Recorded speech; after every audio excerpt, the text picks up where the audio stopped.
மக்களே இந்த கொடியை வந்து எல்லா இடத்துல நீங்கள் பார்த்துருப்பீங்க. எங்கே பார்த்தாலும் இவன் படர்ந்துருப்பான். போஸ்ட்டு கம்பம், மரம், செடி, கொடி எல்லாத்துலேயும், வேலி, கம்பி வேலி எல்லாத்துலேயும் ஒரு தாராளமாக படர்ந்துருப்பாப்புல. இலையில சில நேரம் இந்த மாதிரி சொறி வந்த மாதிரி கூட இருக்கும். சரிங்களா? இதுக்கு பேர் வந்து பார்த்திங்கன்னா ஊனான் கொடி. என்னடா இப்படி ஒரு பேர் அப்படின்னு பார்த்தா, ஆமாம், இந்த மற்ற மரங்களையெல்லாம் ஊனமாக்கிறதுனால இதுக்கு ஊனான் கொடின்னு பேர் வச்சுருப்பாங்கன்னு நினைக்கிறேன்.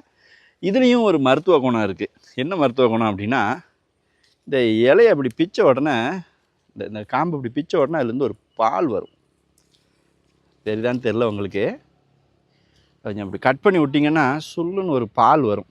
அந்த பாலை வந்து இந்த கால் ஆணி இருக்கும் பார்த்துருக்கீங்களா, அவங்கெல்லாம் அந்த பாலை அந்த புண்ணு மேலே வச்சுட்டே வந்தாங்க அப்படின்னா பழுத்து அப்படியே வெளியே வர ஆரம்பிச்சிடும். அருமையான தகவல் இது. ஆமாம், இது பிஞ்சாக இருக்குது. கொஞ்சம் முத்துனதை வெடித்தோன்னா இதுலேருந்து ஒரு பால் மாதிரி வரும். அதை வந்து இது பண்ணலாம். நீங்கள் இந்த பூக்கடையிலலாம் சில மாலையெல்லாம் பார்த்துருப்பீங்க. பச்சை கலரில் மாலையை வச்சு கட்டிருக்கீங்களா, அதெல்லாம் பெரும்பாலும் இந்த இலை தான். அந்த பூக்கடை வச்சுருக்கவங்களாம் பெரும்பாலும் இது கொத்து கொத்தாக அப்படியே அள்ளிட்டு போயிடுவாங்க. பறித்து அதை மடித்து அப்படி மாலையாக வந்து கட்டியிருப்பாங்க. ஸோ ஊனான்கொடி இதில் வேறு பெருசாக எந்த மருத்துவ பலனும் இருக்கிற மாதிரி எனக்கு தெரில. பட் இந்த காலாணிக்கு மட்டும் இதை பயன்படுத்தலாம். Okay, thank you.